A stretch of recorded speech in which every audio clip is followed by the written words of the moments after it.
Kenya, a land of contrasts. From the wild savannas of the Great Rift Valley to the rugged slopes of Mount Kenya, it truly is an incredibly beautiful country.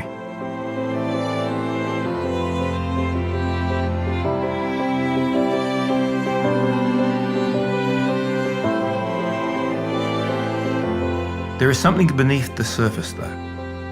It eats away at communities, much like a disease, destroying life in a modern-day tragedy.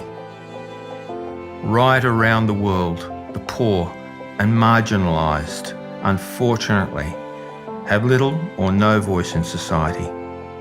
Kenya is no exception. In East Africa, poverty is everywhere. Kenya is ranked at 145 on the Human Development Index, and the disparity between the wealthy in the city and the poorest in the village is astounding. Education Care Projects Kenya is an Australian-based charity who partners with a number of Kenyan organisations who share our vision of educating and caring for the children who are most at risk. We help Hands of Hope East Africa provide a safe place and a new home to rescued street children and any medical treatment that may be needed. The Nkishan Emma Welfare Organisation is based in the Maasai region of Kenya, where violent crimes, depression and anxiety, suicide and abuse abound. All these issues have compounded in these communities and left a lot of traumatised children who desperately need help.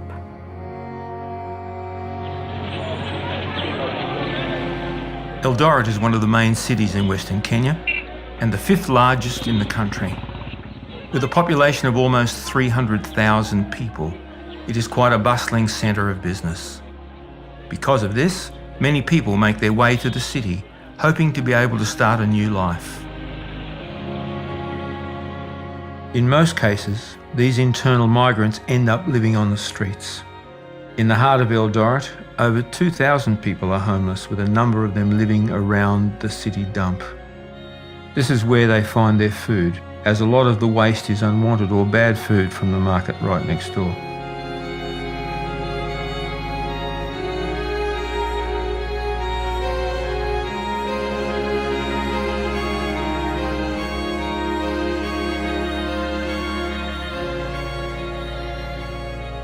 A child can end up living on the dump because of a number of various problems. Some are orphans, with no family or community that is willing to care for them. Others run away from their homes because of domestic violence. They come to the city to look for a new life. This new environment, however, brings about many more challenges. Meet Samuel and Dalton, two students who have been rescued from a life on the dump.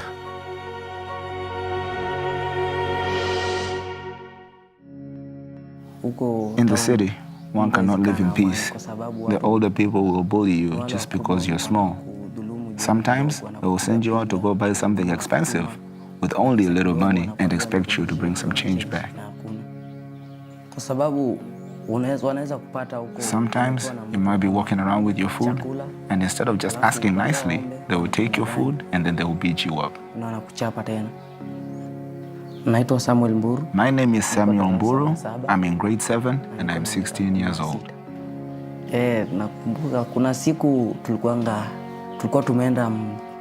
One day we were walking by the river. It was raining that day, so the river was flooded. And as we were walking, we found these older guys taking a shower. They asked us to take a shower in the river. After they asked us to take a shower in the river, they asked us to get out of the water, and then they threw our clothes in the water.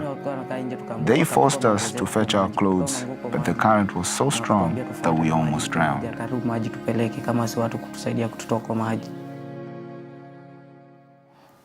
The thing that makes me afraid is that when the policemen came, they beat you again after they have beaten you, and then these big boys again will come and harass you. Now one of them beat me until he broke my teeth down. My life in Eldoret Street was very bad because anytime just you can be attacked by those big boys and they beat you whenever they like and whenever they want. My name is Dalton Mudavadi and I'm 13 years old. At night to sleep was very difficult because I used just to sleep in people's veranda. Like I like to speak in supermarket verandas. I met the guys who sniff glue and even they taught me how to use. I was once used glue, cigarettes, even alcohol. I used glue because they told me that if I use it, it will take off the stress of being beaten anytime. It always helps when you are sleeping, when you spend the night at that veranda. When I use that glue, I'll not feel any cold, I'll just be comfortable. When they wake up from the veranda, what they do first, it is sniffing the glue. And because that glue, it somehow change their mind. They don't feel pain, they don't feel that what they are doing.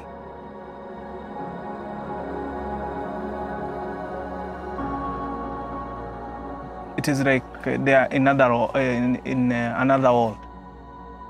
To sniff that glue, it covers every problem in their mind. So you can't feel anything, you can't feel cold, you can't feel, sometimes even to feel hungry. Because if they feel they want to forget anything, that's what they sniff.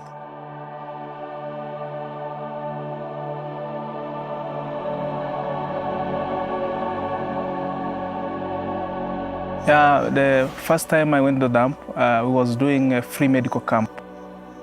They have those diarrheas, other infected diseases because they are alive, because they live in dirty areas. So there's so many diseases they get from there. Some, they do get a problem of HIV, searching for that good life. It is hard for them to get the medication, the treatment.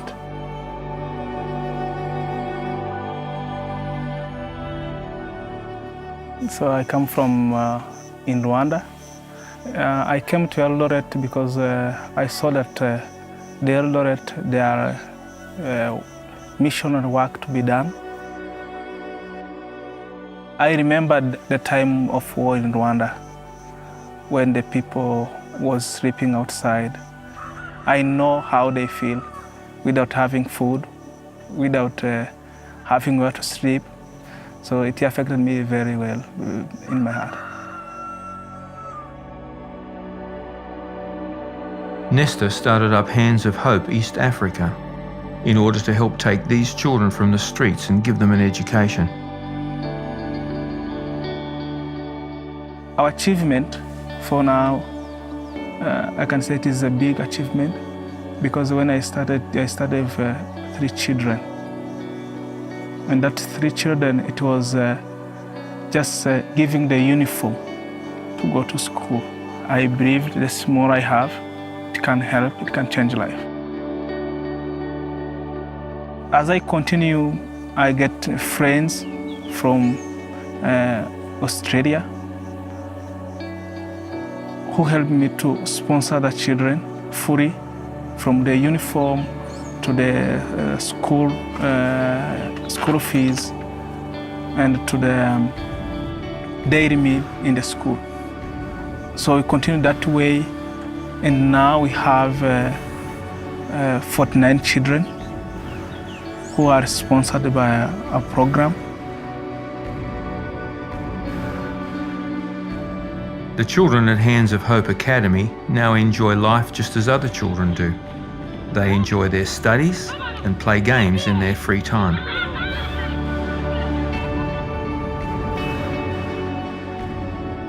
There is also a garden where the children are taught how to grow and how to look after vegetable crops. They then get to enjoy the fruits of their labour at mealtimes.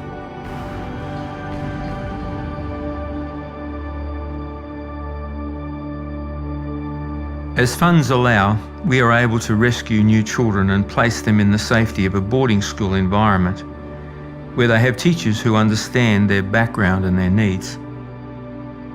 We work with our contacts in Eldoret who know the street children well, and they help us select a child who has a strong desire to go to school and an ambition to make a change in his or her life. We'd love you to meet Kevin. When he was an infant, his mother was put in prison for murder, and his father moved away to start a new life, completely abandoning him. He was then raised by the neighbours until he was chased away by some who feared he would bring bad luck to the community. At just 10 years old and left to fend for himself, he joined the others living on the streets of Eldoret.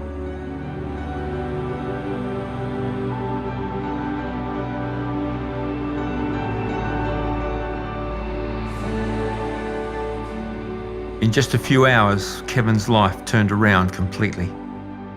We were able to get him a haircut and a bath, new clothes, a school uniform and other school supplies, and take him to his new school.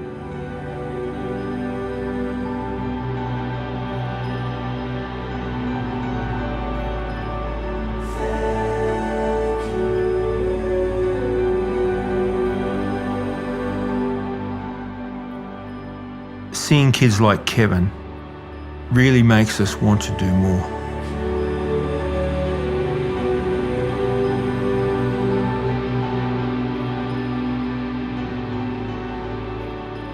We had the privilege to give Kevin a new life and the promise of a brighter future. He won't have to spend one more night on the supermarket verandas or fear being beaten up by the bigger boys ever again. We want to help many children. Even we want to make the children have a better life than this. So our wish and plan is to have a bigger land where we can build our own school. We'll be able to have a good farming, good garden, so that it can be self-sustained in the food. All those things can help us to help many children come in by using our own resources from that place. My vision is that the school is to do more than just a school. It to be a center for excellence, so that children who pass in our school, it is not just getting an education for writing and doing something. So they need to get the education for their whole life, so they can be able to help themselves. We are helping them reading the Bible, knowing the Bible, what is there, so that they can know what is how their future will be, so they can choose the good between good and evil.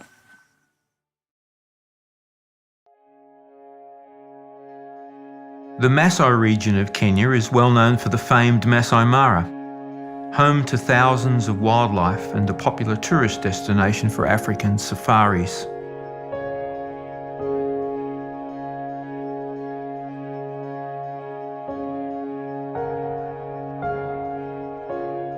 However, the area is also home to some of the poorest people in the country. Here, many households have stuck to their traditional semi-nomadic lifestyle and live directly off the land. It's in these communities that Joseph lives and works to make a difference in the lives of those around him. I told him, no, this is not where my calling was. And my calling was, I wanted to change one person's life in my life. And so Joseph began following his dream. Forced to leave home after refusing job options offered by his father, he ended up on the streets of Nairobi for a time. He eventually made his way back to Masai land and now lives out his calling in the same valley where he grew up. I want to be a friend of one person. Because I understand the pain and the suffering these children undergo. These children have a right to have a freedom of justice, and they have the freedom of their choice to choose what to do in their future. I devoted my life to rescue the oppressed and the circumcised girl and the orphan from these inhuman acts or from these injustices acts. Joseph told us about a young boy who was taken out of his home with his mother one night. A group of men took them up on the hill and tied the mother up. The boy was forced to watch as they pushed a sharp stick up between her legs, piercing all her internal organs. And they destroyed the heart, the lungs and everything, making the mother to die. And the boy was being held to watch the pain that the suffering the mother was going through. I feel so sad. It is terrible. And that is why I'm willing, I'm devoting, I'm intentionally and seriously devoting my life to fight for these children. Vivian was just 3 years old when she was forced to watch her mother get beaten to death by her husband one night. A year later, when Vivian was 4 and living with her grandmother, she was sold to a barren woman as a slave for some money and a few cows. And the man started because man was living with this buried woman, and he used to arouse Vivian and to abuse, have sex, have everything in preparation, telling Vivian that I'm preparing you to be a future wife. Up to now, she is 6 years, and all this time the man is abusing Vivian sexually. So Vivian has been terribly abused.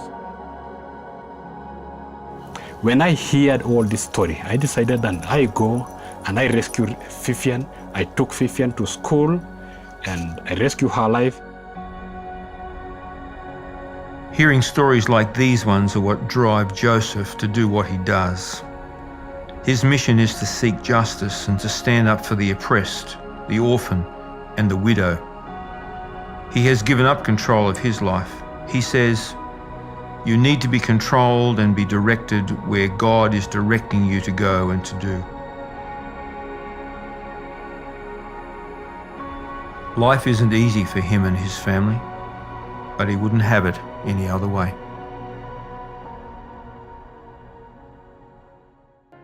Sharon is 11 years old.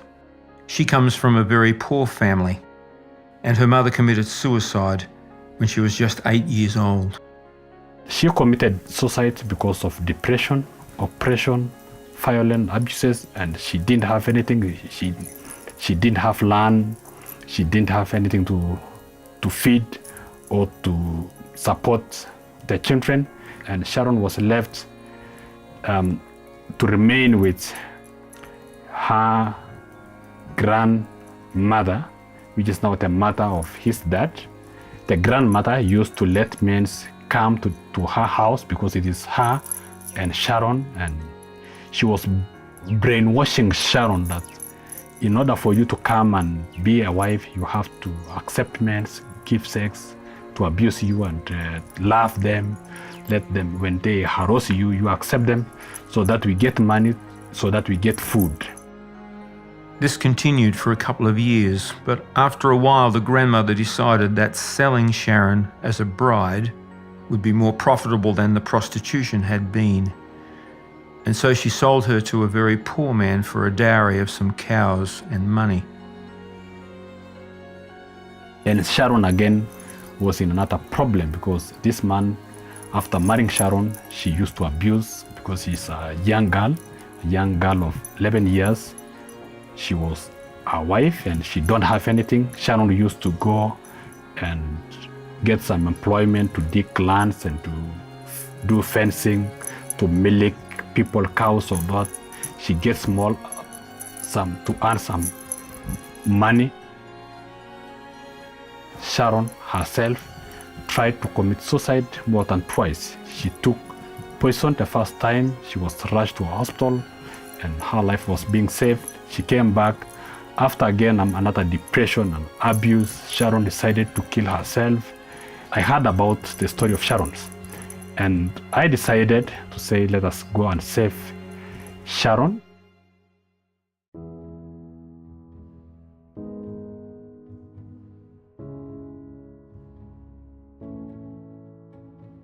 I was having two ladies in the ground monitoring Sharon's husband, their compound, so that we are safe. And I talked to these ladies. They were willing to assist me in groundwork, in monitoring, doing underground.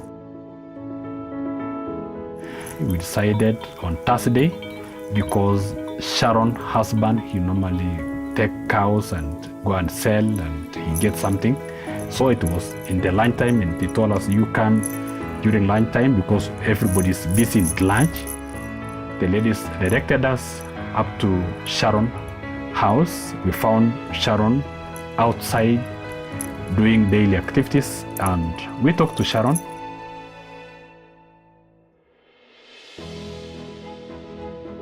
After rest assuring Sharon safety, she accepted and she was willing to come with us.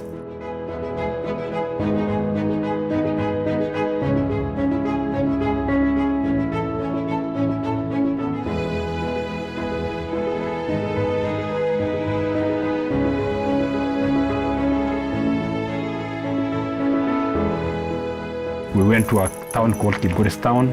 We did the shopping. We buy her all uniform. We took to the school. It was the first time for Sharon to see a mattress, to have the shoes, because she never having the shoes, even the way to use all those clothes. We trained all the girls to go and show Sharon how to wear, how to use them. So it was a fun, and it was happy, it was a joy.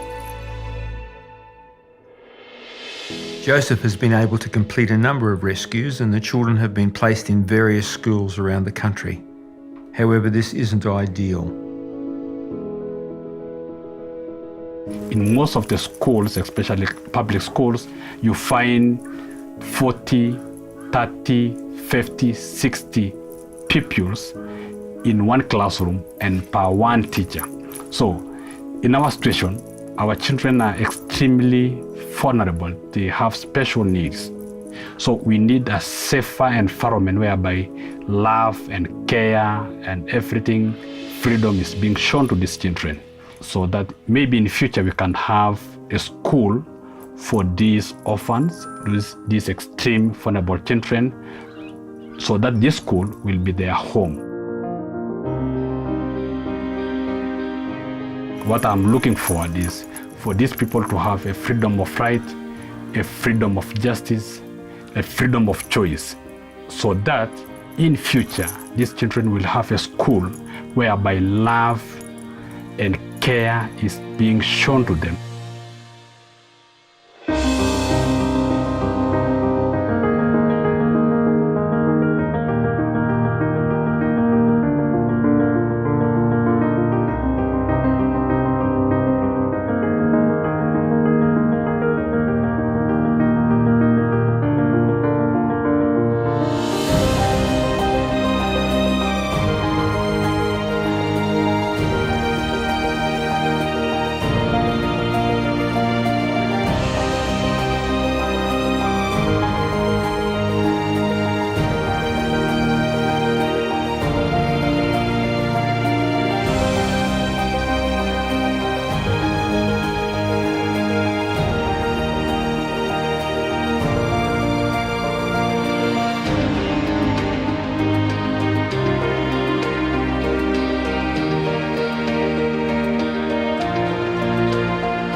I believe the more I have, it can help, it can change life.